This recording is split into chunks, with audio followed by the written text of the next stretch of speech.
और मणिपुर से महाराष्ट्र तक हमने दूसरी भारत जोड़ो यात्रा शुरू की और इसमें हमने एक शब्द जोड़ दिया, न्याय शब्द जोड़ दिया। क्योंकि पहली यात्रा में हमें देखा कि देश में बहुत सारा अन्याय हो रहा है, अलग अलग वर्गों के साथ अन्याय हो रहा है, भाषाओं के साथ अन्याय हो रहा है, प्रदेशों के साथ अन्याय हो रहा है, महिलाओं के साथ, किसानों के साथ, मजदूरों के साथ,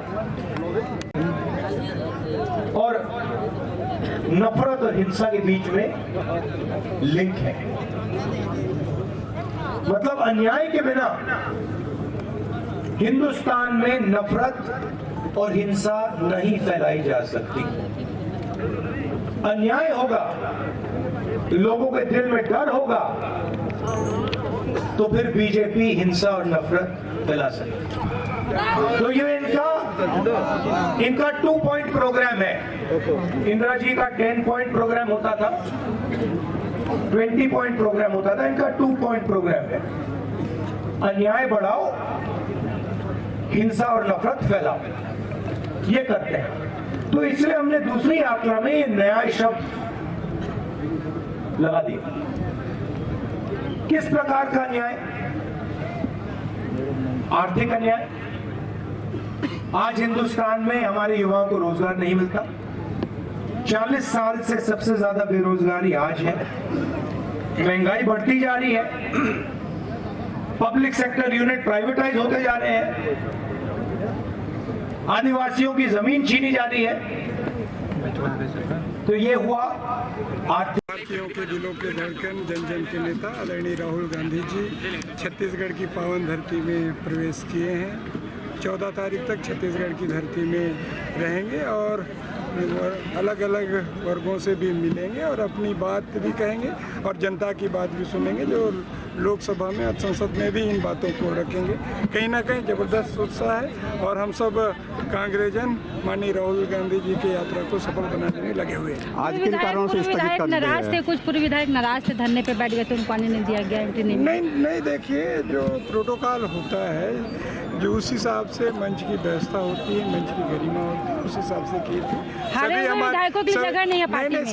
सबके लिए जगह है और कांग्रेस पार्टी के हर कार्यकर्ता के लिए जगह है। कांग्रेस पार्टी सम्मान देती है। आज स्थगित कर दी गई?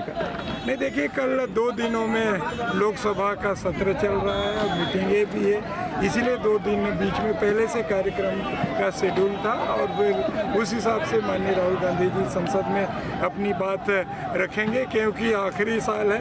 आखिरी साल में इतने दिनों में जो देश की हालात को देखें, जो देश में जो 5 न्याय की बात करते हैं, उन बातों को संसद में रखेंगे और केंद्र में बैठी भारतीय जनता पार्टी मोदी सरकार से भारत जोड़ो न्याय यात्रा रखा गया है और राहुल जी स्टेज से, मंच से जातिगत आधार पर जनगणना की बात करते हैं, तो इससे भारत जुड़ेगा कि टूटेगा? जल्दी हम भारत को जाति के आधार पर यदि बांट दिया जाए तो भारत तो इसमें जुड़ेगा। इसमें बांटने वाली बात कहाँ जाती है? इसलिए माननीय राहुल गांधी जी जातिगत जनगणना की बात करते हैं। जो हर वर्ग के लोग हैं, जो एकदम दबे कुचले लोग हैं, उनको न्याय मिलना चाहिए। उनके भाषण में स्पष्ट बातें आई है, तो चंद लोगों के सामने देश की संपत्तियों को बेचा जाता है। आखिर गरीब तबका जाएगा कहाँ? तो अगर जातिगत जनगणना होगी तो जिनको न्याय मिलना चाहिए, चाहे जो सामान्य वर्ग का भी व्यक्ति गरीब वर्ग से होता हो या ST SC OBC वर्ग का भी आता हो, उनको कैसे न्याय दें, हमारी मंशा है। और हमारी सरकार जब 2011 में हमारी सरकार थी, हमने जनगणना करवाया था, उसको अगर लोकसभा में पटल में रख दे तो उसमें स्पष्ट हो जाता है। आज 2021 में भी जनगणना होना था, आखिर मोदी साहब ने जनगणना क्यों नहीं कराया? ये सब डर देश को बांट कर लोगों को बांट के राज करना चाहता है। फूट डालो और राज करो के नीति के अनुसार मोदी सरकार चलती है, ये होने हम नहीं देंगे। हम कभी 200 सालों तक अंग्रेज जो देश गुलाम था उनसे नहीं डरे, तो भारतीय जनता पार्टी से डरेंगे नहीं, लड़ेंगे और जीतेंगे। Thank you.